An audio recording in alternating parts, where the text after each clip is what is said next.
Okay, let's start. So now anomalies. Do you understand what are anomalies? No sir. Sir, Anomalies. नाम सुने। देखिए दो चीजें किसमें?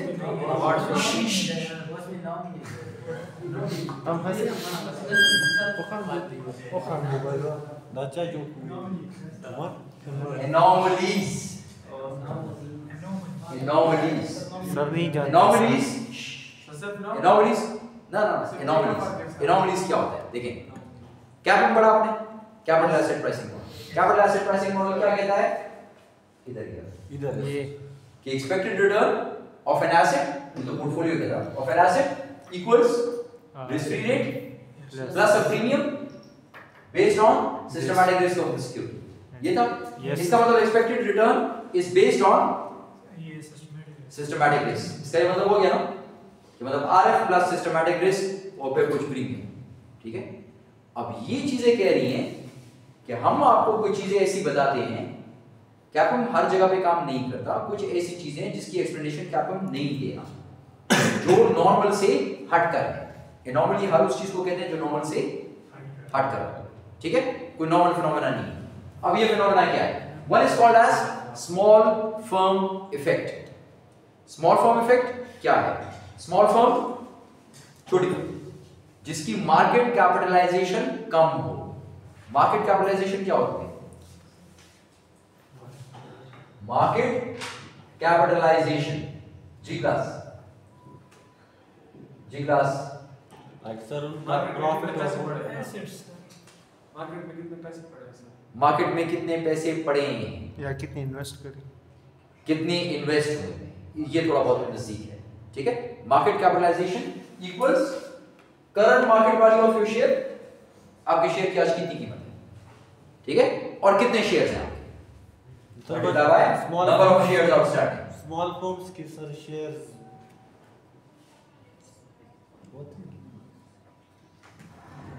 आपके शेयर की आज कीमत है 50 रुपए और आपके टोटल नंबर ऑफ शेयर्स हैं 1 लाख। सो 50 रुपए into 1 lakh will be your market capitalisation. Clear हो गया? मार्केट कैपिटलाइजेशन सबको समझ आ गई? ठीक। अच्छा, अब स्मॉल फर्म इफेक्ट क्या है? स्मॉल फर्म इफेक्ट क्या है? स्मॉल फर्म इफेक्ट ये है कि जितनी भी फर्म्स स्मॉल हैं, जिनका मार्केट कैपिटलाइजेशन कम है, उनका रिटर्न ज्यादा है। क्या कम ऐसी कोई बात करता है? नहीं करता। ये नॉर्मली है, बस ये डेटा के थ्रू ये चीज शो होती है कि जो फर्म्स छोटी हैं, जिनका मार्केट कैपिटलाइजेशन कम है, उनका रिटर्न ऑन स्टॉक ज्यादा।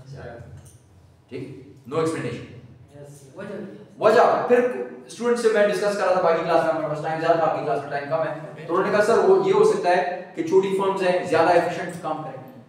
छोटी है ना, ठीक है, मार्केट कैपिटलाइजेशन कम है, इसका फर्म भी साइज में थोड़ी छोटी होगी। ठीक, तो हो सकता है कि वो अच्छी फर्म्स हो, लेकिन वंस अगेन जरूरी तो नहीं है कि मार्केट कैपिटलाइजेशन जिसका कम हो वो फर्म भी छोटी हो। पीआईए का मार्केट कैपिटलाइजेशन कम है, कितनी बड़ी फर्म, क्यों? क्योंकि उसका करंट मार्केट वैल्यू कम है इस वजह। तो वंस अगेन रबानी, नो एक्सप्लेनेशन। ठीक है, ओके। प्राइस अर्निंग इफेक्ट, अब ये क्या चीज है? प्राइस अर्निंग पता है क्या चीज होती है? पीई इसको बोलते हैं, पीई प्राइस अर्निंग, इसको ये बोलते हैं P ratio. Have you heard about P ratio? Price to earning ratio, price divide by earning. Share की जो प्राइस है, शेयर की प्राइस क्या है? Current market value of share, yes sir, and what you have divide by earning per share. Earning per share क्या होती है? Dividend. Why is dividend earning per share? Earning per share is EPS. Yes sir. EPS क्या होता है? Total earnings by total earnings equals total profit divided by number of shares. ये बात आप लोग बिल्कुल इस कोर्स के स्टार्ट में भी कर चुके हैं। Okay, so current market value divide by EPS, price earning ratio. अब वो ये कहता है जिसकी प्राइस अर्निंग रेशियो कम है, उसका स्टॉक का रिटर्न ज्यादा है। अब वंस अगेन ये कैसे हो सकता है यार कि प्राइस अर्निंग किसी का कम हो, उसका स्टॉक का रिटर्न ज्यादा हो? लेकिन बस ये है, होता है इस तरह, ये नॉर्मली है। प्राइस अर्निंग क्योंकि वो डिवीजन। अच्छा, price earning ratio price earning ratio का मतलब ये है current market value divided by earning per share. जिसका ये रेशियो कम हो P, उसका स्टॉक का रिटर्न ज्यादा है। बस नॉर्मली है मतलब अर्निंग पर शेयर अगर ज्यादा हो तो अर्निंग पर शेयर की बात नहीं कर रहा, प्राइस अर्निंग की बात कर रहा हूं। नहीं सर, ये अर्निंग पर शेयर रिटर्न हाँ, अर्निंग पर शेयर ज्यादा होगा तो प्राइस अर्निंग कम होगा, ये भी हो सकता है। या करंट मार्केट वैल्यू कम है, तो करंट मार्केट वैल्यू अगर किसी शेयर की कम है तो फिर तो वो शेयर बेकार, हम कहते हैं यार ये 5 रुपए का शेयर है, ये तो अच्छा नहीं होगा। एंग्रो 1500 रुपए का, ये बहुत अच्छा है। Once again, anomaly, no explanation as such. Okay? Third, January effect. ये बड़ा इंटरेस्टिंग है, January effect. ये कहता है, अब गौर से सुनिए, अगर आप दिसंबर में शेयर खरीदें और फिर जनवरी में बेचें, एक मंथ के लिए रखें आपके पास, एक मंथ, तो उसका जो रिटर्न आएगा, ठीक है, और आप कोई और शेयर खरीदें या यही सेम शेयर खरीदें और किसी और टाइम पे खरीदें, जनवरी में खरीदें, फरवरी में बेचें, फरवरी में खरीदें, मार्च में बेचें, मार्च में खरीदें, April, whatever you do, that return will be less than this return. जो जनवरी का रिटर्न है, दिसंबर से जनवरी का रिटर्न, इसका रिटर्न ज्यादा होगा। बाकी आप साल के जिस टाइम पर भी शेयर खरीदें और बेचें, उसका रिटर्न कम होगा। This is called as same time period, same time period. एक महीना अगर आप ले रहे हैं, जनवरी 15 को ले रहे हैं, सॉरी दिसंबर 15 को ले रहे हैं, जनवरी 15 को बेच रहे हैं, एक महीने। अब कोई और एक महीने कोई भी कॉम्बिनेशन बना दे एक महीने का, पूरे साल में जहां बनाते हैं बना, उसका रिटर्न इसके रिटर्न से कम होगा। क्यों? वही शेयर्स अगर हम वही शेयर सर, ये नाम इसका थोड़ा बहुत एक्सप्लेनेशन है, इसका थोड़ा बहुत explanation in the American stock exchange, New York stock exchange. और ये है कि ये जो दिसंबर का ये जो टाइम होता है ना 15 और इसके आसपास, यहाँ पे you have a holiday coming up ना, Yes, sir. Holiday coming up, so for holidays people would sell, Bye. For holidays people would Bye. Give gifts ना, क्रिसमस है, they would buy purchases ज्यादा होती है ना, lot of stocks of gifts, ठीक है। अच्छा, फिर वो क्या करेंगे, पैसे चाहिए, शेयर्स बेच दो, शेयर्स बिकेंगे तो शेयर की प्राइसेस Down. कम होंगी। अब अगर ऐसे में आप शेयर खरीदें, ठीक है, यानी आपने किसी लो प्राइस पे, और आप जनवरी के बाद जब सब लोग वापस आ जाएंगे काम के ऊपर, हॉलिडे सीजन खत्म हो गया, सब लोग काम पे शुरू हो गए, हाँ काम पे शुरू हो गए, लोग दोबारा ट्रेडिंग स्टार्ट करेंगे, they will start buying stocks, stock की प्राइसेस, और अगर आप फिर उस वक्त बेच दें तो आपने तो कम प्राइस पे दिया, ज्यादा पे बेच दिया, तो आपका स्टॉक रिटर्न ज्यादा होगा। सर ये और इसकी एक्सप्लेनेशन बनती है, बाकियों की बहुत मुश्किल। पाकिस्तान स्टॉक एक्सचेंज में you can try weekend effect, एक वीकेंड इफेक्ट भी होता है। फ्राइडे को शेयर खरीदें और मंडे को बेचें। और उसका क्या लॉजिक है सर? उसका नहीं, लेकिन उसका नॉर्मली नहीं है, लेकिन वैसे आपको बता रहा हूं, if you want to find out so you can do it, ठीक है। आपका एक असाइनमेंट है ना इसका, उसमें इसको डाल के चेक करें, इस तरह चेक कर लेना, पर डे की बजाय आप ये चेक कर लें वीकेंड इफेक्ट। किसी ने ईद इफेक्ट चेक करना है, ईद इफेक्ट चेक कर लें, ईद देख ले 5-6 सालों में किस डे पे आ रही है, किस डे पे खत्म हो रही है, ईद से एक दिन पहले का स्टॉक प्राइस और ईद के एक दिन के बाद का स्टॉक प्राइस, ठीक है। और उसको जब स्टॉक एक्सचेंज खुलती है उस दिन रमजान का चेक करें, चेक देखिए, ये सारी आइडियाज हैं फॉर पोटेंशियल रिसर्च। हो सकता है किसी पे रिसर्च पे काम हुआ भी हो, ठीक है, आप भी चेक कर सकते हैं कि क्या ये वाकई ये चीजें होल्ड ट्रू करती हैं, ठीक है। So these are all the anomalies which are a challenge to capital. अब इसमें कैपिटल का कोई भी ताल्लुक नहीं है, इसका आरएफ से कोई ताल्लुक नहीं, सिस्टमैटिक रिस्क से कोई ताल्लुक नहीं, बस ये एनोमलीज है, ठीक है। जीरो बाय प्रैक्टिकल एग्जांपल मिल सकते हैं इसके? हाँ, ये एग्जांपल्स हैं ना, ये सारी जो मैं आपको बता रहा हूं ये एग्जांपल्स हैं कि इस तरह होता है।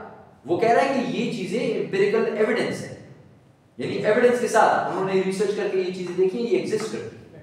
आप इसको चेक करना चाहते हैं, चेक करें, लेकिन आपकी स्टॉक मार्केट और अमेरिकन स्टॉक मार्केट में फर्क होगा, तो अमेरिकन स्टॉक मार्केट में चेक कर लीजिएगा, सो दिस विल होल्ड, ठीक है। क्लियर है, क्लियर है, okay. So now let's move on to those topics which we have left, and these are like really small ones which you need to know. Let's start off with two-factor model. and arbitrage pricing theory. Do you understand what is arbitrage? No. Arbitrage. नहीं सुना sir. कभी सुना नहीं? Arbitrage pricing theory APT. Okay, मैं आपको थोड़ा सा बता रहा हूँ. इसको हम डिटेल में इंशाल्लाह पढ़ेंगे. Semester 7 financial risk management. इंशाल्लाह. जिंदगी रही और मैं इधर हो और आप इधर हो, इंशाल्लाह दोबारा. Semester 7. Okay, let's see. Arbitrage pricing theory APT. A theory in which the price of an asset, किसी भी प्राइस की asset, depends on multiple factors and arbitrage efficiency prevails. अब इससे पहले जो हम लोगों ने बात की थी, इससे पहले हमने क्या कहा था कि किसी भी चीज के जो रिटर्न था वो डिपेंड कर रहा था किस चीज के ऊपर? Expected return depends on premium based on systematic risk. यानी सिस्टमैटिक रिस्क सारी चीज थी और वो प्रीमियम था और आरएफ इस चीज के ऊपर डिपेंड कर रहा था. अब वो कह रहा है कि नहीं, a theory in which the price of an asset depends on multiple factors. बहुत सारे फैक्टर्स हैं यार, मल्टीपल, उनके ऊपर डिपेंड करता है. ठीक है, इसके ऊपर डिपेंड नहीं करता. ये जो आपने पढ़ा ये वैसी है, ये कब शब्द. ठीक है, बाय द वे क्या वाज द फाउंडेशन स्टोन. यहां से स्टार्ट हुआ बेसिस, इसके ऊपर स्टार्ट हुआ. इसके ऊपर 2 फैक्टर मॉडल आया, यानी 2 फैक्टर, फिर उसके बाद मल्टीपल फैक्टर. तो APT is a multi factor model. यानी एपीटी में वो कह रहा है कि मल्टीपल फैक्टर्स होते हैं, 1 2 नहीं होते. आप लोग यहां पे कह रहे हैं एक फैक्टर है, नहीं, ये गलत है. 2 फैक्टर मॉडल भी नहीं, मल्टीपल फैक्टर्स. ओके, आगे चलें. अगर मल्टीपल फैक्टर होगा तो ये क्या होगा? y = a + bx. So y depends on x. अब यहां पे ये कह रहे हैं अगर मल्टीपल फैक्टर होगा सो y depends on x + c + x2 x3. Multiple factors है, बहुत सारे फैक्टर्स हैं, एक नहीं. ठीक है, ओके, आगे चलें. Depends on multiple factors and arbitrage efficiency prevails. ये आर्बिट्राज क्या है? मसला तो फिर उधर ही आता है. ये आर्बिट्राज क्या चीज है? Any idea? Any idea? British launch. जी सर ये आर्बिट्राज तो नहीं निकला सर. किसे? आर्बिट्रेरी. नहीं, आर्बिट्रेरी प्राइसिंग नहीं है, ये बिल्कुल नहीं है. ये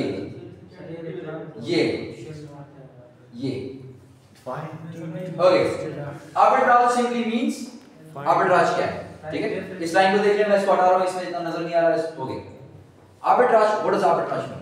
arbitrage means finding 2 things that are essentially the same. मतलब एक ही चीज, जिस तरह पीएसओ का स्टॉक. पीएसओ का स्टॉक एक ट्रेड हो रहा है Karachi stock exchange, Pakistan stock exchange, और एक ट्रेड हो रहा है ये New York stock exchange. Let's say PSO बहुत बड़ी कंपनी बन गई है और ठीक है मल्टीनेशनल हो गई है, वहां पे भी ट्रेड हो रहा है. सो finding 2 things that are essentially the same and buying the cheaper and selling the more expensive. Buying the cheaper, selling the more expensive. Sir ये ऑनलाइन आर्बिट्राज है सर. इस तरह सर ड्रॉप शिपिंग का है, वो भी इस तरह है सर. आप चीज खरीदते हैं सर, आप दूसरे चैनल पे या दूसरे वेबसाइट पे महंगा बेचते हैं. हाँ, एक आइडिया ये इस तरह का काम करता है. इसका मतलब ये हुआ कि न्यूयॉर्क स्टॉक एक्सचेंज पे अगर पीएसओ का शेयर ट्रेड हो रहा है और एक प्राइस पे ट्रेड हो रहा है जैसे, और पाकिस्तान स्टॉक एक्सचेंज पे एक किसी और प्राइस पे ट्रेड हो रहा है. करेंसी का फर्क है, मैं करेंसी का डिफरेंस फाइंड आउट करके करेंसी के एक्सचेंज का वो सब कुछ फाइंड आउट कर लेता हूं. एंड लेट्स से नॉर्मली ऐसी चीजों में हम लोग अज्यूम करते हैं कि फाइनेंशियल ट्रांजैक्शंस में कमीशंस वगैरह लेट्स से नहीं है और ट्रांजैक्शन कॉस्ट नहीं है, लेट्स से नहीं. तो अगर वहां पे बिक रहा है पाकिस्तानी पैसों के मुताबिक, वहां पे मिल रहा है मुझे कोई चीज पीएसओ का शेयर 1500 रुपए और पाकिस्तान में पीएसओ का शेयर बिक रहा है 1502 रुपए. ठीक, तो अगर मैं वहां से खरीदूं और यहाँ पे बेच तो मैं पैसे कमा सकता. इससे हो सकता है सर.